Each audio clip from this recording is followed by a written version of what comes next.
So thank you for tuning in to the F5 Recovery Radio. We're super happy that you are all with us, my co-hosts and all of the amazing people that are tuning in to watch this great show. Of course, none of this would be possible without some amazing sponsors. So we want to thank the F5 Project, the Ridge Reentry and Treatment Center, and of course our brand new hosting sponsor in this wonderful space, H&I Nutrition, as well as our season sponsor, GoAWayBear.com. We're looking forward to another great podcast, and today we're going to be talking about part 2 of our personal stories and hearing from my amazing co-host, Kirsten Huovinen. That'll be interesting, Yeah. So exciting. Yeah, so how you feel? I feel good, yeah. I just spilled my coffee and used up all the jokes already. Yeah, we can't repeat those. Everything is fine. Just fine. Yeah. Well, where should I start? I suppose at the beginning, huh? You don't have to go that far back. Whoa! Wow. Back in 1920. 1900s. I know. Trying to explain how old you are with like I call Blockbuster Video on a rotary phone. That's how old I am. Yeah. Wow. I bet like not from my childhood, but you could go from wherever you want to start. Oh, well, yesterday was hard.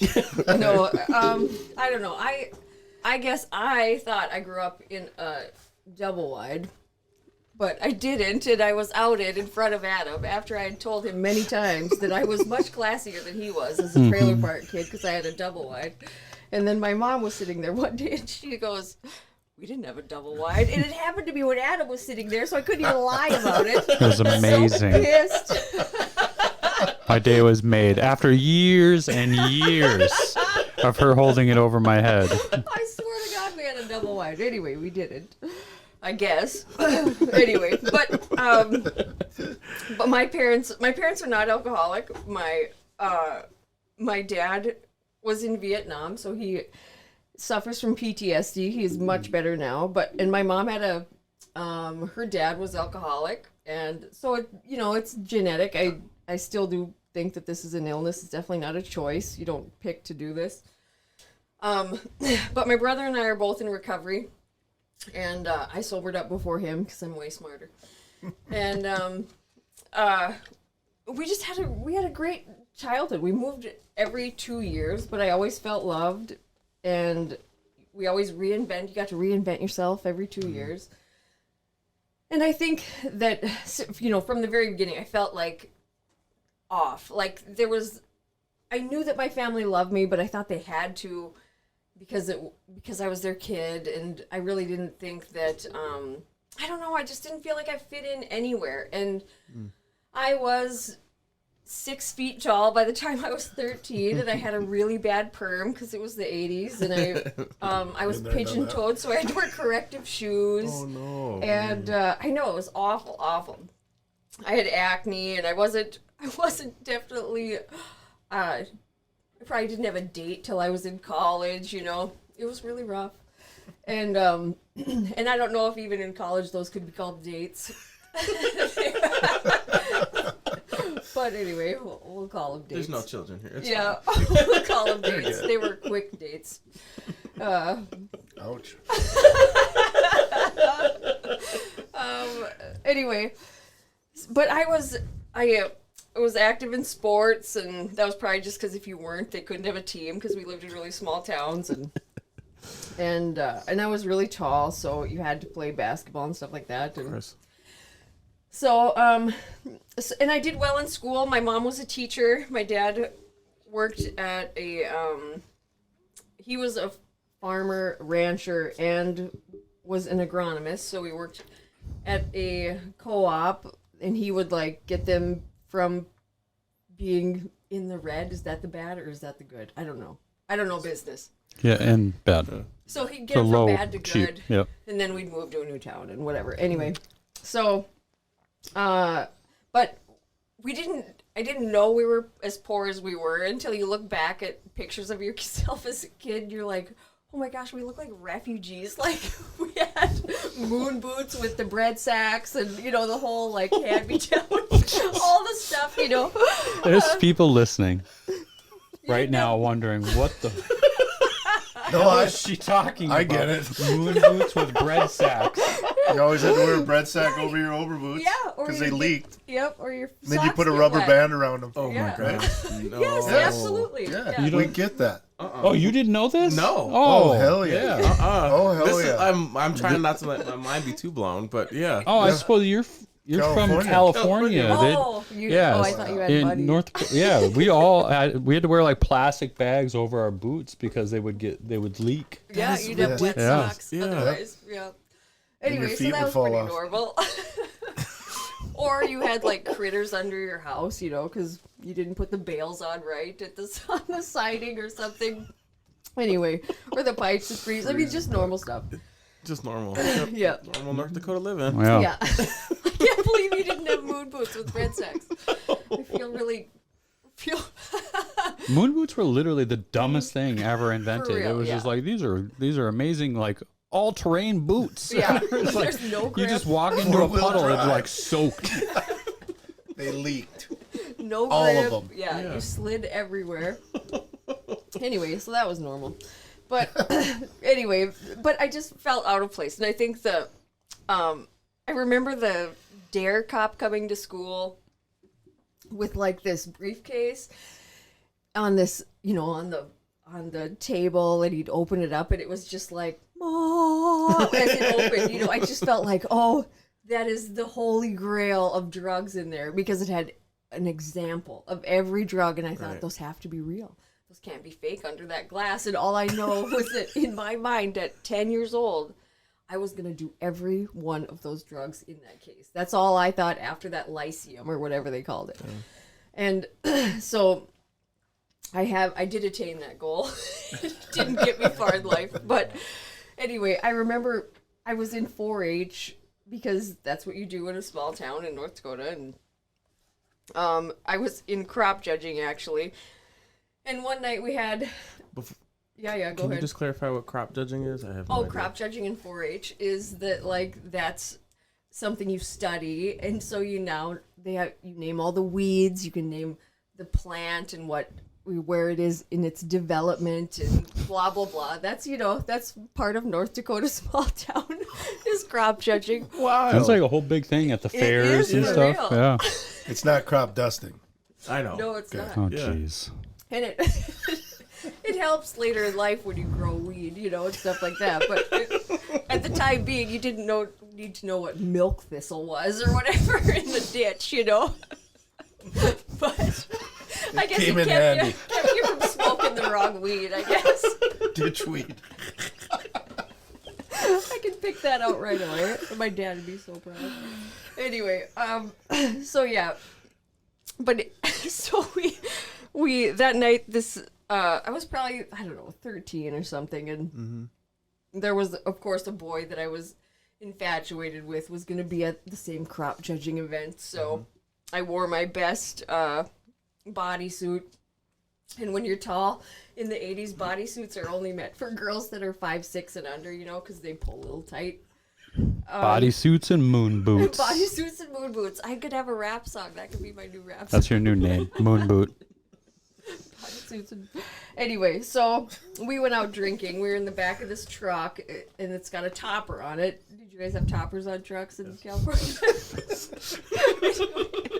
So we were drinking, I can't remember, it was schnapps. It was peach schnapps and some other kind of schnapp. Anyway, I just remember thinking it tasted terrible, and I just felt so insecure and blah, blah, blah. And I remember getting out of this truck to pee in the ditch and rolling down into the ditch and taking off this bodysuit that rolled up like a shade, just hit me in the face. I'm never gonna get this thing hooked again. Anyway, but I just it hit me. The booze hit me, and it was like magic. I can't even explain it. It's like I heard somebody say once, imagine if you're born with a headache and you live your whole life with this headache, not knowing what's wrong with you. And then one day when you're 13 in the back of a truck, somebody gives you an aspirin, and it's like finally the relief that you feel, like finally you're part of life. Finally, I'm not so insecure, and everything was so much easier. And it just dawned on me, this is why people drink, you know? Yeah. And I just knew, I mean, not consciously, I suppose, but I just knew that this is how I wanted to feel every day of my whole life. And so that's what I tried to do as much and as often as I could, was to be under the influence of something. And it just became such a desperation that you end up in crappy places doing terrible things. I think one time when I was probably 19 or whatever, this guy, I was also in love with felons. I can't even, I don't know what it is about a guy that's a felon that's just You don't like, need to know what it is. oh my God, just, it's like magic. It's just so intoxicating. Scott rolls his eyes. Whatever. I like cops too, you know. I did like cops. Yeah, They see? like, yeah, they kinda. just weren't as easy to. Anyway, so whatever. But anyway, they weren't quite as exciting. You know, you always knew the ending with cops. You're going to jail. Blah, blah, blah. So, but there one night, this guy who had just gotten out of prison, and so that was a huge turn on. So I thought, well, he came to this apartment we had where I had like a mattress on the floor. I think that's all I could afford, and he's like, well, if you get me high, I'll give you a free tattoo. And I was like, deal. So we got high first, which probably was my first mistake. But then the tattoo gun, I remember, was run on 2 double D Duracell batteries, you know? Jeez. And so I just thought, this is going to be great. And all I know is I woke up the next day with a huge tattoo on my chest. It was spelled wrong. It was horrible. And I just thought, I wonder where that guy went. Anyway, so, but, you know, those were some of the exciting evenings. And then there's just the, you know, I think there's a lot of things are different when women are addicted to drinking and drugs than men. You just end up in much scarier situations and doing a lot of things that I don't know, you just get taken advantage of. But the most shameful part is that, like, even if you're assaulted, you go back to that guy because he had the drugs. You know what I mean? It's just like such a terrible thing that you don't really realize even until you're sober and you look back on it and you just think, oh my gosh, I don't even want to admit to that stuff. It's so shameful. Yeah. But because you want to grow up and be a good person and be like respected and whatever. And it's hard to be respected when that's where you end up at. But that's just kind of where addiction leads you. And you make peace with it and then you like defend it. It just gets to be so crazy.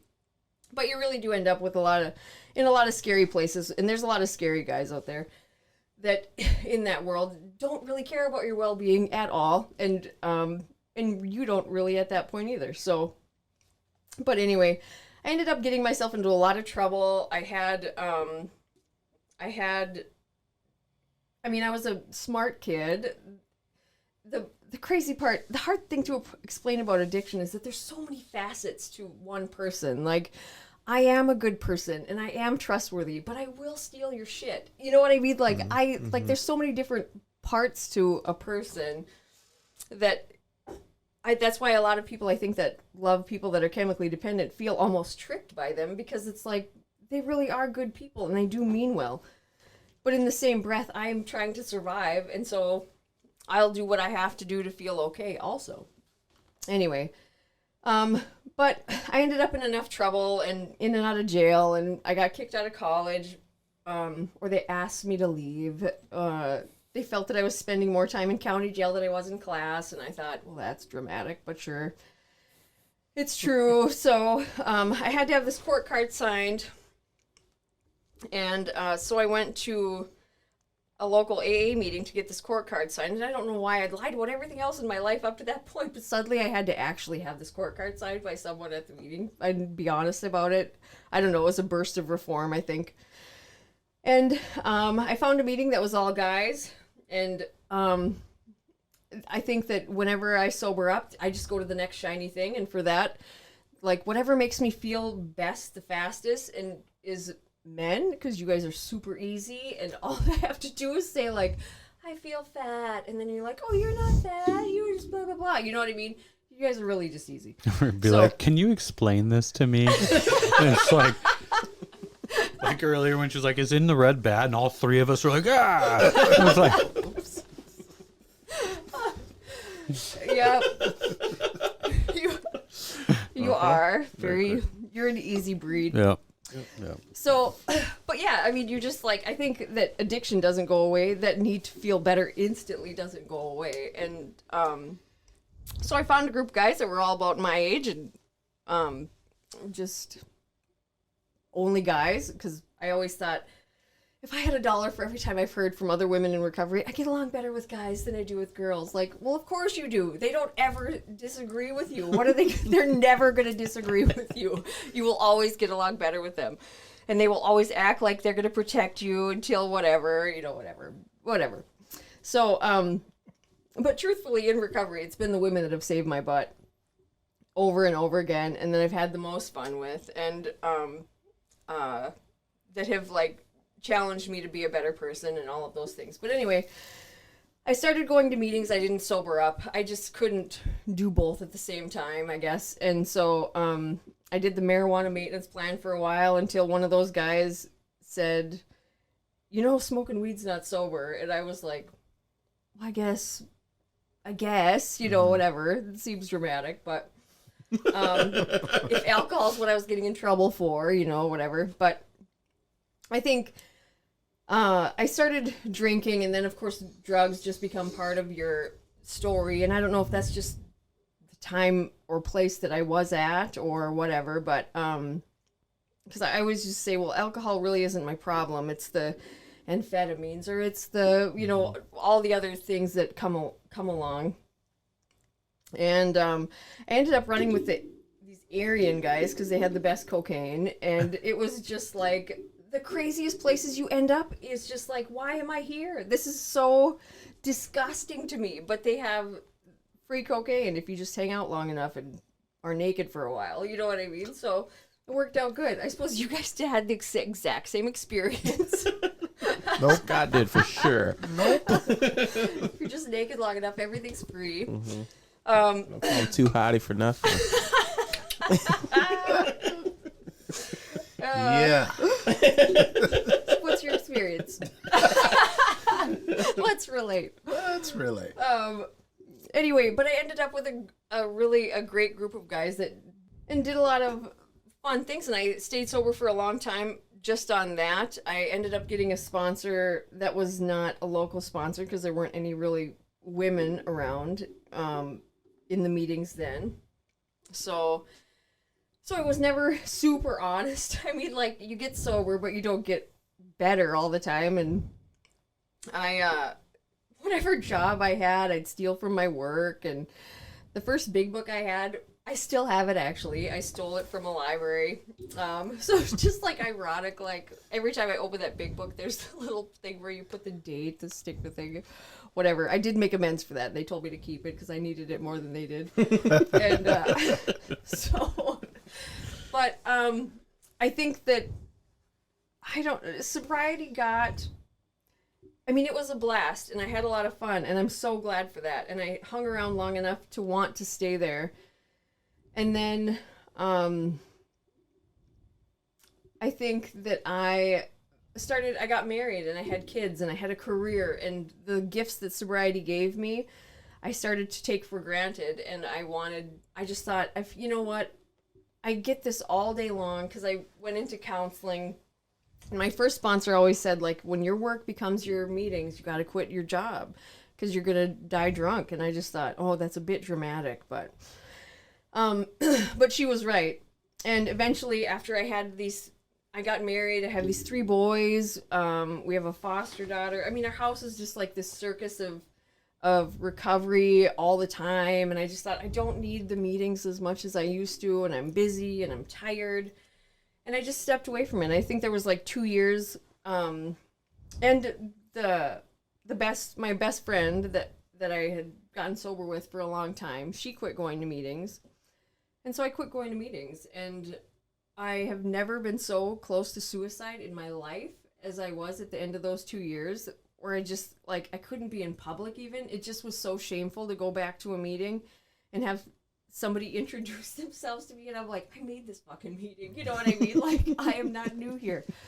But it just became such an ego thing, and it really was hard to swallow my pride and go back. But I was miserable enough that, like, I remember telling my husband while he was digging a hole in the backyard, I came out and I said, you know what? I think I'll do you and the boys a favor and just, like, end my life, and then you can, like, get a good wife, and the boys can have a good mom, and you can actually enjoy your life. You don't have to be drugged down by me. And I really made peace with it. I was totally fine with this. It was really what was best for my family. Serious when you were saying Absolutely serious. I think that's a scary. I've never been suicidal in my life. I don't think even at my worst drinking or anything, but to be at that place where you're literally at peace with ending your life, like, not only at peace with it, but I really think I'm doing you a favor and I'm helping you guys out here. Yeah. Was just, I don't know. It just, my husband was shocked. He's Well, like, what happened? "What?" I'm just kidding. I didn't make it. So I didn't make it. No, Matt was like, well, listen, okay, I'm either going to commit you or you're going to go back to meetings. And I thought, listen, that can't be what's wrong with me because I've done the AA thing already. I have to have, like, depression, or it's got to be bigger than that. There's got to be just, like, this pill I can take or something and I'll be fine. And I was super pissed when I went back to meetings and it worked and I started to feel better. I was just so resentful that was what the problem was, because it was embarrassing. And I became a big deal at AA, you know, so it's really mortifying to become the one at the bottom again, who's working your way back. But I've never been more grateful for it. And I got a sponsor that, you know, when I sobered up, it would be considered controversial, but I got a dude sponsor. Ooh. And that would have been a thing before. But this guy, I had called him because he was someone that I didn't sleep with when I was first sober. That was like, he could always tell me the truth, and it was never offensive to me. You know, like, he could say, listen, the micro mini skirt you got rocking, just don't do that. You know, stuff like that. And I would not be offended. Or he could just say things like, I don't know, he could just offer me suggestions for the last 25 years, and I would not get offended. And so that was just the first person I thought to call, and I just was like, I don't even know what to do. I want to ask you to be my sponsor, but I don't know if that's even appropriate, so I don't know even what to do. And he just said, well, I'll talk to my sponsor, and I guess we'll just figure this out. And so he said, well, let's try it out, and if it works, it works, and if not, fine. And so he's like, I'm going to talk to my sponsor, and he talked to his wife, and you know, got some guidance, and just thought, well, you know, it's not that this has never been done, so we'll just try it. But there was really no one in the area that I knew women-wise that had the same amount of sobriety, or that I knew well enough to tell all these things to, because it felt so shameful to come back the second time suddenly as someone who, like now I'm yelling at my kids. I'm not a yeller, you know. I'm just like, I'm the peacekeeper. I don't raise my voice, but I just became someone that was so gross to me. It was so gross to me who I'd become, and I hid away from the world. I didn't want to go anywhere or do anything. And so that accountability has been what has saved me this time. I think having someone to say, hey, I'll see you at the meeting, because I'd never had a local sponsor before. And I really started to think that I didn't need a sponsor. After you're around a while, you're like, well, I know what they're going to say. Why do I need to call? This is becoming monotonous. This is dumb. And I don't really have any huge life problems anymore. And the things that I am crabby about is just like normal marriage things or whatever, or Matt's breathing wrong or whatever. And, but it really has made a complete difference just to have that accountability, to have somebody remind me of what my goals are, and to have somebody willing to say to me, like, if I call and I'm bitching about my husband, and just have somebody willing to say to me, like, well, why don't you try just not being so bitchy? You know, and I'm like, oh, fair enough, you know, and then that works. It's just having that is a huge thing. And I think that the beautiful part about recovery is that in spite of myself, I'm still here and I'm still willing to learn and humble enough to ask questions. And I have amazing girlfriends. And I think I'd quit hanging out with my girlfriends too when we all had little kids or half of us had little kids. And it was just like, I don't know, we had careers and marriages and it just felt like we had, you know, important things all of a sudden. And in the last, one of my best friends, her husband passed away this last year. And since he passed away, which is a terrible thing, but one of the coolest things is that we have been hanging out every week again, like we used to. Because we used to hang out every week and we'd just laugh and do stupid shit. Like, one of our weekly goals is to call Adam every weekend and just wonder, like, why didn't he hit on us when we were new? And we're just so offended because then he said, because you guys were old. And it was like, oh, okay. Now we have a resentment together at least. Every week. I see a call that comes in from Visty. And I'm like, God damn. Here we go. Is it not the best, though? But to say we were Then old. I answer and I'm like, hello? What's on your agenda tonight, ladies? The same question. Yeah. We just want to know why we weren't good enough to be hit on by you.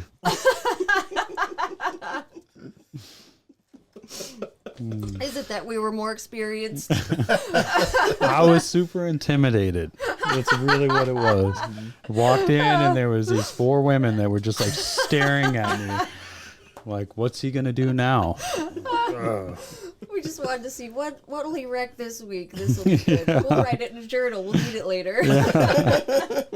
Part of his book. But I think like the relationship I have with my family now, everything it really is better. But that doesn't mean it wasn't hard getting here. And I think the misconception of recovery a lot of the times is that like you're gonna get sober and it's just gonna be awesome. You know, it's not awesome all the time. It's just life. You know. But I have. Oops, I keep touching that. You have an ability to deal with life, I think, that I didn't have before. And I think one of the coolest experiences in my recovery was the morning that my brother called me. And it was 7:30 in the morning, and I was walking into my very, very important career, you know. And I just remember him saying, I got to sober up, you know. And I just thought, and you have those moments when it's like, this, I think this is like a divine thing. Like, this was not me speaking. It sounds so weird to say that even out loud, but I just remember telling him that, like, Ray, this is really hard and not everybody makes it, you know, and I just want you to know that no matter what happens, I love you no matter what. Because he could, you know how many people say, like, this is it, I'm doing it, this is the time. Yeah. And then they don't, and then they feel ashamed, and then they feel like they can't talk to you anymore. It's just like, that's not, I don't want that to be what this is, because this is going to be really hard. And anyway, but he ended up staying sober. And Did you guys have a close relationship before that? we did. It was just he and I growing up, you know, Okay. but there was a rift because you can't be honest, you know, there's like that, you can't be honest with each other. So it wasn't as close as it could have been, but you don't think about why is it that way. Right. But since he's been sober, it's been like, we try and talk on a regular basis. Whenever we do talk, it's like this understanding that you don't have to explain. I don't know. I'm definitely Ray's biggest fan. I think he's the greatest guy ever. We have a lot of fun together, and there's a lot we don't have to explain to each other, you know. Yeah. Anyway, so it's been really cool. And to have our kids be about the same age and grow up together and stuff like that, what a blessing that is, that we didn't burn that down. And we've had like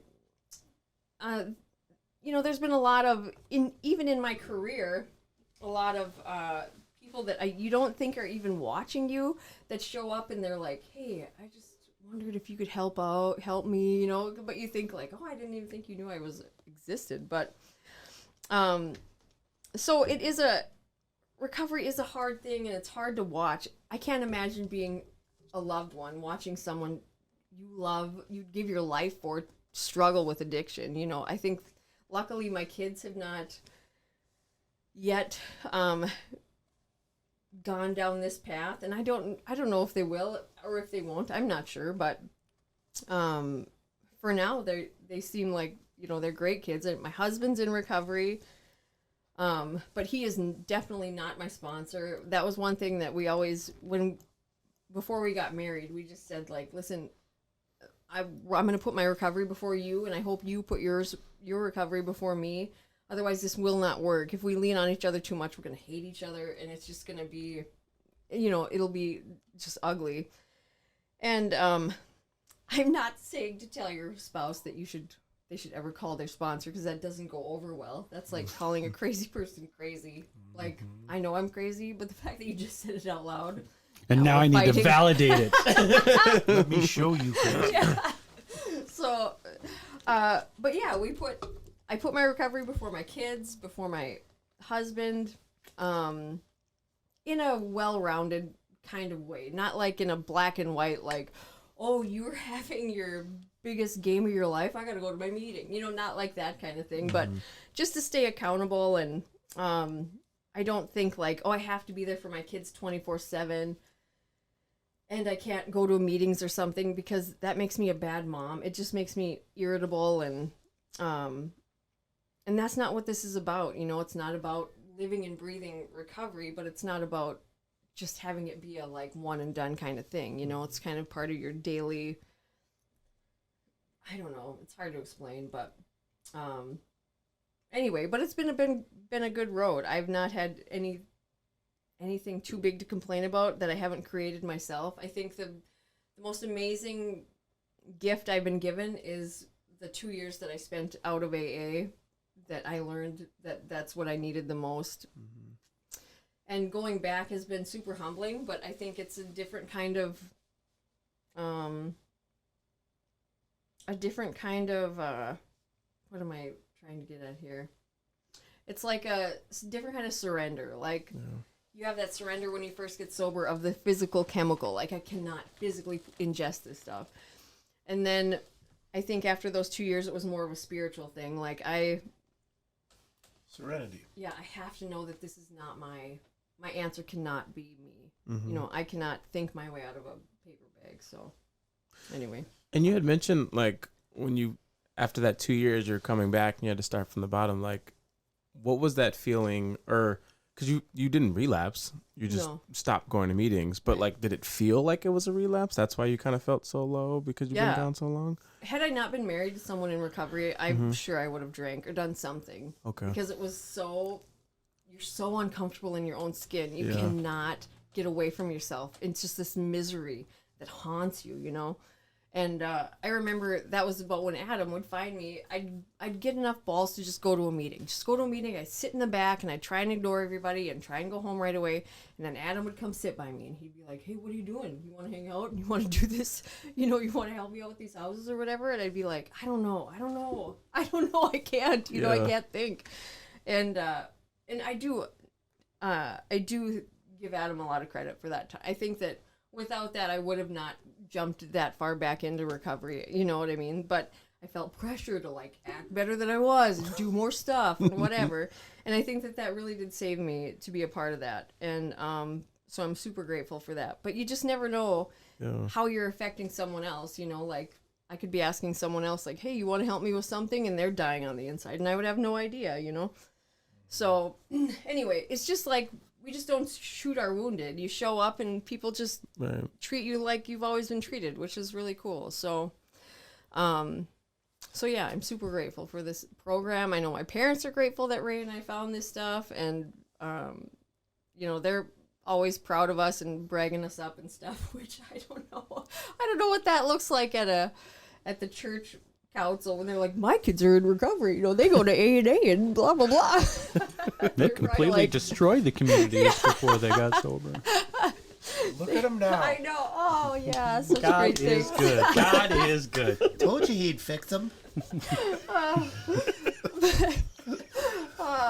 it's true though. I just And don't you think too, like, you know what Ricky was asking about, the relapse happens long before the drink or the drug. You know, our actions, we fall back into our old behaviors, and I think that was something that, for me, when I relapsed, you know, after 4.5 years. Were you? 4.5 years. Yeah.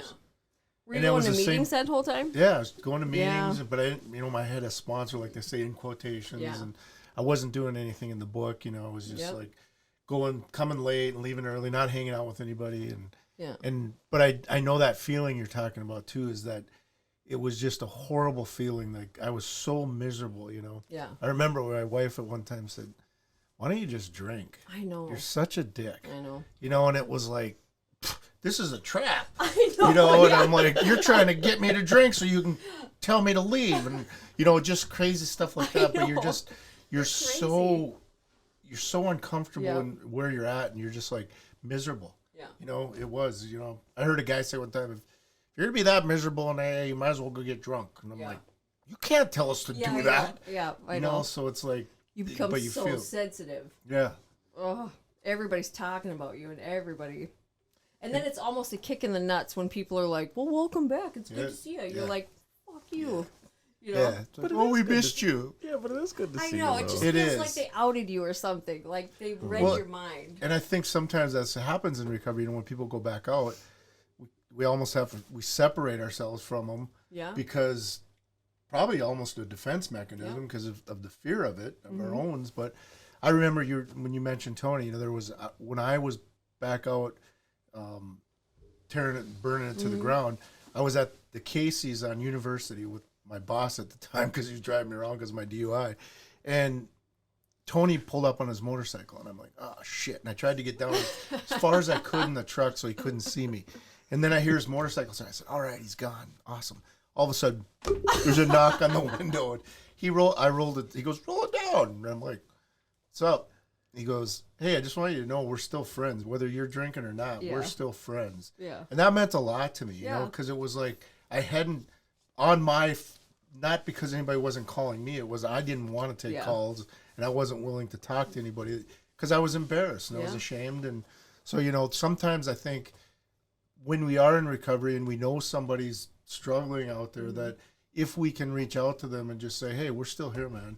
Yeah. If you just want to go have coffee or something or have a Diet Coke, I'd love to go talk to you and just sit down. But, you know, I think it's sometimes we end up, we can't talk to the people that have gone back out because we'll catch it. Right, yeah. You know? Yeah. So I think sometimes when we're in recovery, it's important that we are reaching out to those people that we know had this one time, and for some reason they decided to go back. Yeah.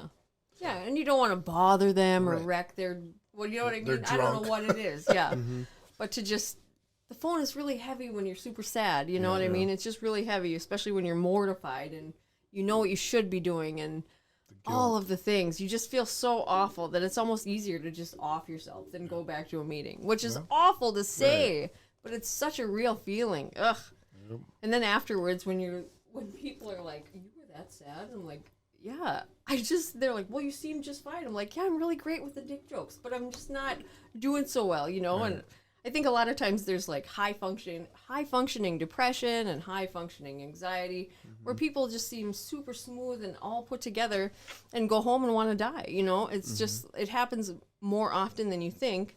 And so it's just good to check on people, you know? And if you know somebody, like you were just saying, like if you know somebody is struggling, just call. Shoot them a text, just so they know that, like, this is an open door if you ever want to come back here. Because you start to feel really different then. Like, even this won't work for me. Right. They don't even want to hang out with me. Which is terrible. But So is there anything, thinking of that, like... I have to go to the bathroom. Have you had too much I've been holding on for like 20 minutes, waiting for Ricky to cut this episode. Keep talking. Yeah. Well, we're going to thank our sponsors while we take this quick commercial break. So, of course, I want to thank the F5 Project and the Ridge Treatment and Reentry Center, as well as our wonderful hosting sponsor, H&I Nutrition. So we love this awesome new space, and they perfectly have the red and blacks, which is great. And then, of course, our seasonal sponsor, GoAwayBear.com. But so, Kirsten, you were talking about that, like, in that period of, like, somewhere in that 2 years, had someone reached out, like, what would be for those people who probably have friends who maybe they don't see anymore, or like what other than just like, hey, what's up? Like, is there anything that you could encourage someone to be able to say to someone who might know? Because maybe they don't know. Like, Yeah, maybe right. they don't Yeah. know. Yeah, They because could I be- had every reason why I'm busy. Yeah. You know, that nobody would be like, well, she just kind of dipped out of AA. They'd be like, no, she said she's busy and she's doing fine and Right. whatever, because that's what you do. But I think I had created enough solid friendships prior to leaving that, like, really the people that saved me the most were the ones that would not go away. Like, Adam would not go away. He found me every meeting, bugged me every meeting, and I just thought, I don't need this right now, but I needed that right now, you know. And I had a girlfriend who would she'd say, hey, I'm coming over, and I'd think, don't you fucking come over. Don't come over here. I don't want to see anybody. I don't need anybody to see me. Yeah. And she'd just show up, you know, and just be like, hey, I just showed up. We're going to have a cup of coffee, and then I'm going to leave. And it's just like that. I'm going to love you till you can love yourself, and that's just what we're going to do.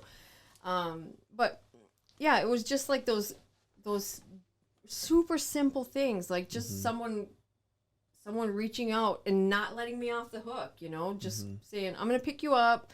We're going to go do this thing, and then I'll drop you back off. It's no big deal. I know you're not busy. And just, like, letting me fight my way through it, like, have my temper tantrum behind the scenes or whatever, you know. But I would always show up like, yeah, everything's great, so that nobody would, because I didn't want to worry anybody. You know, I didn't want someone to think, like, oh, she's dying or whatever. Yeah. Or I didn't want to be that sad sack. So, But you were. What? But you were sad. I know. And you don't want to be like the buzzkill. Yeah. You know, we can't show that. Yeah, because that would be. That's weak. Yeah, or that would say like, I've been around a while. I should know better. Right. You know, which is like your ego just gets way ahead of your, and that's the illness. Really, is your ego. And your pride. Yep. So me being able to say, but I had just people that just would show up. Yep. You know, and they were consistent about it, I guess, which was cool. So I try and love people until they can love themselves again, you know, if they let you. But it's the consistency really of, because I've been around, and it really, like, I think we watch a lot of people leave after, in those teen years of recovery, they just kind of disappeared. And I think when you leave at that time, to come back is super hard. I don't know why we don't see a lot of those people come back. Sure. But we don't. Maybe they're busy. Maybe they are busy. Maybe they're bloated. Their ego won't let them come back. For real, it just won't. It just won't let them say, I'm still dying. But, and that's why I think, like, had I not created the support group I had before leaving, I would have had nothing to fall back on. Or, you know, or had a husband that was in recovery, and he would just say, well, I'm going to the meeting. If you're not, fine. I'm just going to go. You know, and he would go, and I'd think, you traitor. What are you doing? We're supposed to be miserable together, you know? But he would just go, and I'd think, well, fine, you know? Yeah. And you know what's wrong. I know what's wrong. I know I need to go back, but... What is, like, you know, so what does the future look like for you? Well, I don't know. I mean, life really is, it's so fun. My kids are getting older now where I just want to travel with my husband and keep working on those pies. And, I mean, Horn like, markers. continued, like, ongoing recovery really is, I just got 27 years sober. Yes. Thank you. And, that was not my, you know, that's just because I stuck around here long enough and kept breathing and stayed sober. But anyway, I still call my sponsor every week. I still have a home group. I'm still active in recovery. It's a balance though. I do attend all my kids' baseball games and all the things that they do, and just try and stay a part of my family's life and to practice these principles in all your affairs. Like, really, if I want to keep this amazing life that I have, I really do have to give this away. And that means constant, it says in the big book, constant thought of others. And sometimes I don't know what constant means, because mostly I think of myself a lot, you know.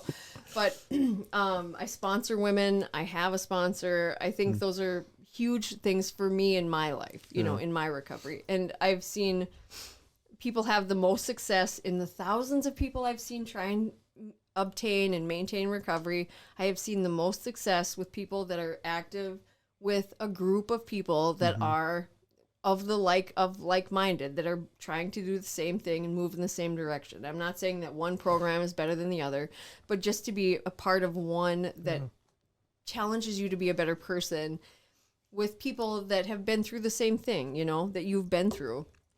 I've really not seen it work out super well with people that are like, I know enough now, I can just stay sober on my own. Or like, you know, they're like, well, I love my family a lot, so I'm not going to do this again because I love them. Well, that's great. I'm glad that you do, but they didn't keep you sober before, and it's not going to work long term now, you know, with any like real happiness, I guess. So anyway, and that's just my experience. I'm sure other people have seen it different, but I think that treatment, if people go to treatment, they should be there for at least a year. I just think that, you know, the success rate climbs the longer you're there and the more you're a part of something altruistic, and it just, you know, the good things come your way. It's just amazing what life, the doors that open for you if you just keep moving forward, you know. So anyway, but that's just my personal opinion, and I'm sure other people see it different ways, and that's fine, but I've seen the most success come from sitting like this and laughing about stupid shit we do, and just enjoying your life, and telling the dick jokes and having the dick bathroom and all of the things. Well, with that, I just I wanted don't to. need any of those things. So, what do you call a pissed off carrot? I don't know. A steamed vegetable. That was from our friend Jenna. She told me that one. I laughed really hard.